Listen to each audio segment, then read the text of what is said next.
Indeed. Ladies and gentlemen, please welcome Dan Beranek. Dan's a broker, certified financial player at Alliance Bank. Hi, Dan.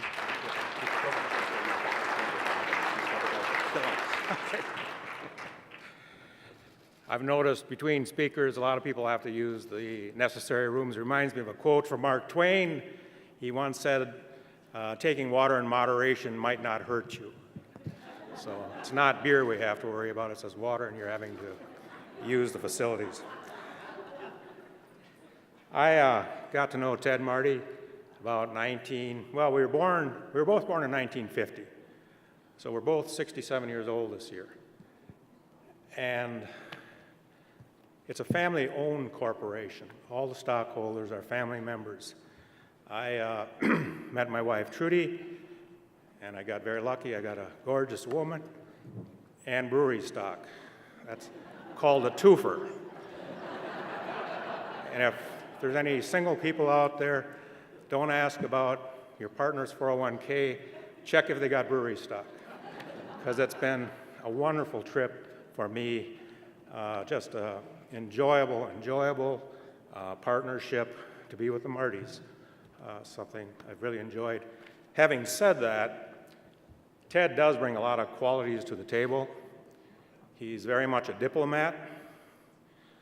We have a union in the manufacturing side of the brewery. He has the ability to negotiate. And with our stockholders, we have about 50 different stockholders. Some have 1 share, some have 6, some have more. But do you remember the movies a couple years ago, Griswold's Family Vacation and Griswold's Christmas? Remember Cousin Eddie? We've got a couple of them.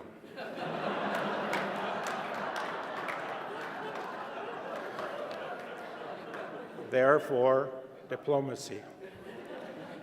You know, this brewery has been around since 1860. That's before the Civil War. That's before Lincoln became president. It's before the uprisings in southwestern Minnesota. It's a long time ago. The brewery was 90 years old when Ted was born. So it's been there, and I think a challenge. How many businesses do we know of that have lasted that long and now into the 6th generation? So Ted had a unique challenge, and he was up to get it done. Ted went to school at the University of Michigan in Ann Arbor. Something a lot of people don't know about Ted was he was a gymnast, and he was on the traveling gymnast program for the Olympics. In the 1972 Olympics, about a month before the Olympics, he had an injury, and he couldn't qualify. Without that injury, most of us think he would have been a member of that Olympic team. So something unusual, I think. He started work at the brewery, probably full-time, in 1973, 74. Of course, all those years before that, his house, the family house where he grew up, was about 2 blocks away from the brewery. And my guess is in the morning in the summers when the windows were open, you could smell that. If you've ever been to a brewery, there's that oatmeal smell of cooking wort and grains. And I'm sure he woke up to that many a morning. He worked there part-time through high school, etc.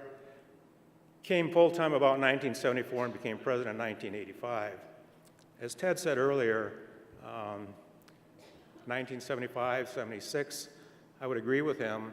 I think tougher than Prohibition. The brewery in 1919, when Prohibition started, the Shell family had been very successful before that. They owned properties, they owned land, they owned taverns. Breweries could own taverns in those days, which you can no longer do.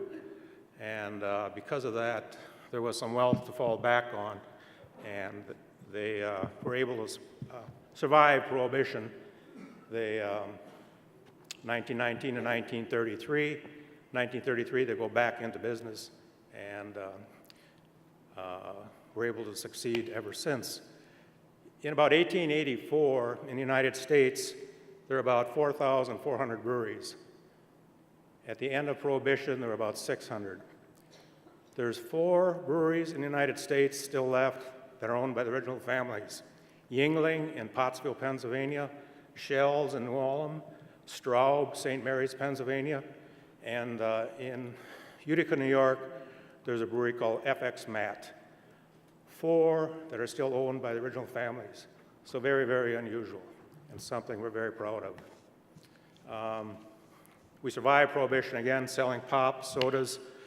Some of the old timers in New Ulm, there aren't many of those left that were around during Prohibition, but when asked about Prohibition, their answer was, "What was that?"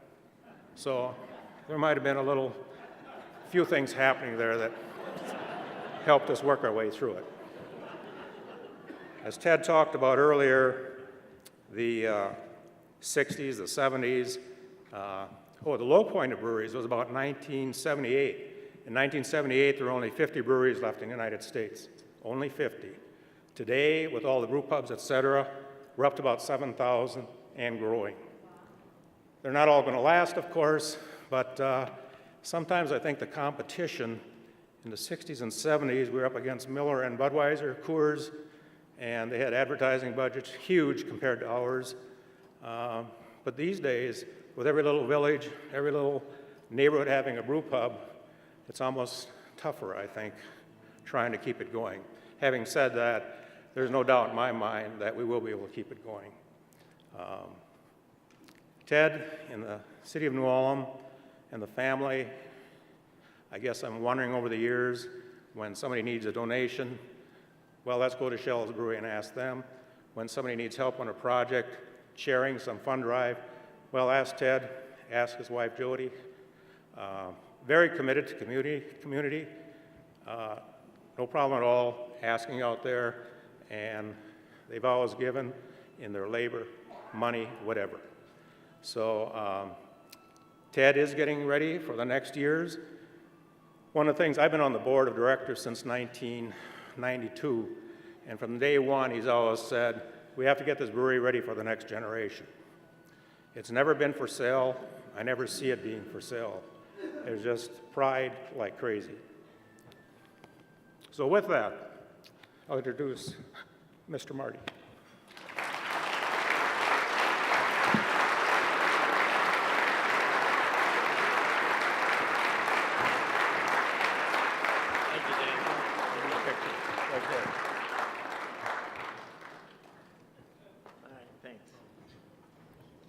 Well, Dan, you and I should have compared notes. You took all the things I was going to say. But first off, I'd like to thank the Twin City Business for this honor. I was a little bit surprised. I'm kind of like the dwarf amongst these industry titans. The only thing I do is I get free beer, though. So, Dan, yeah, thanks for the kind words. Dan and I go back a long way. We've shared a few jokes that we can't tell here, but good times. And he did marry my cousin, so got to kind of take that with a grain of salt. So, in a family business, and especially the beer business, the days are long. We've got lots of promos to do. We've got events to work. And we have bars to visit, and I know it's a tough job, but it takes a real special person to hang in there and to support me. And Jody's been with me for, 42 years? 42 years. And she's over here, and she's she's every bit a part of this business as I am, and I remember when she was working at AMPI, and she told me, well, I'll come to work for you for 10 years, and because she thought that husbands and wives couldn't work together, and well, that was 25 years ago, so I'm not that bad, right? So I've got my board of directors here, sitting over there. My legal team of one, some other business partners, and all have been instrumental in our success.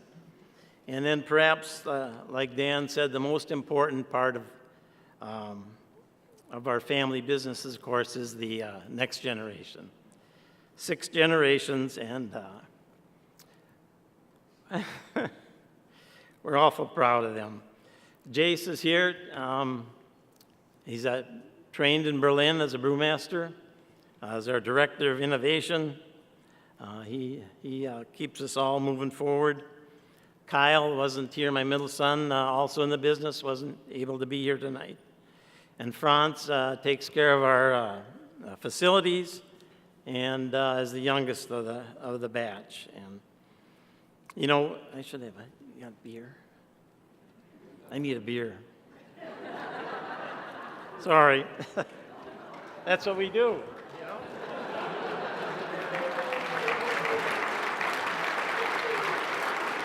Some people fix hearts and things like that. We just clog them up. So, see, you wouldn't have a business without me. So, we have this old saying. It's an old poster that we had produced, and it goes like this. It said, "They endured winter starvation, an outbreak of cholera, ravenous locusts, outdoor plumbing, and bad shoes. Brewing was so much simpler then." So, and it was. The 6th generation will find that out pretty quickly once they throw me out. You know, there's a little saying that Martys never retire. You know, their desk just keeps getting smaller and smaller and smaller, and pretty soon there's no chair, and so you can't come in anymore. So, but that's the way family businesses go. So finally, our business obviously wouldn't be successful just because of me. We've got a great staff. We've got a loyal staff. It's community-based. We've had brothers there. We've had fathers and sons, and we just couldn't do that without them. They do the hard work, and sometimes I get to go down and do the fun stuff like drink for a living, you know, things like that. So, and then we have a great group of volunteers. You know, we do a lot of events down there, and they're mostly supported by volunteers. And I know we've got a couple out here with us tonight, and we just couldn't do those things without it. So, and what I wanted to talk about tonight is our brewery has really been about 5 things. It's family, it's tradition, it's innovation, it's community, and perseverance. And as you go through our history, all of those elements have really been important to us. From August Schell, who built this quaint little brewery on the side of a hill overlooking the Cottonwood River. He built it for beer wagons that can turn on a dime. He did not build it for semis that are 80-some feet long. And when we get drivers in there don't know how to back up, we really got a problem. So, also big RVs, that's kind of our pet peeve. They come in with a trailer on the back and they can't drive forward and they can't back up. So these 5 core beliefs have really been instrumental in our success over the years. You know, throughout, and Dan touched a little bit on that, but throughout our history, the beer industry has changed tremendously. And it sort of went in phases. And in the early years, you know, August Schell, he builds this brewery on the edge of the frontier. He's got no electricity. He's got no refrigeration. There was a Dakota conflict that he had to get through, the stock market crash of the late 1870s, and literally struggles to get good raw materials. So he and Otto Schell, who came after August, really added to that. He began the heritage that's now August Schell. And Dan talked about prohibition and what a dumb idea that was. We didn't close. You know, breweries had an option, and Dan did mention that there was thousands of breweries ahead of prohibition and only 600 ever reopened. And breweries had a choice, you know. We could close and sort of wait it out, because God forbid they'd have prohibition longer than a year or two. Well, 13 years, and a lot of machinery got rusted up. And so we made near beer, and thank God for moonshine, because everybody spiked it. So the other thing that happened, and Dan alluded to, is that the brewery-owned taverns disappeared. That was the one of the reactions. Holy crap. Sorry, I'm getting beeped here. But anyway, I'll talk louder. So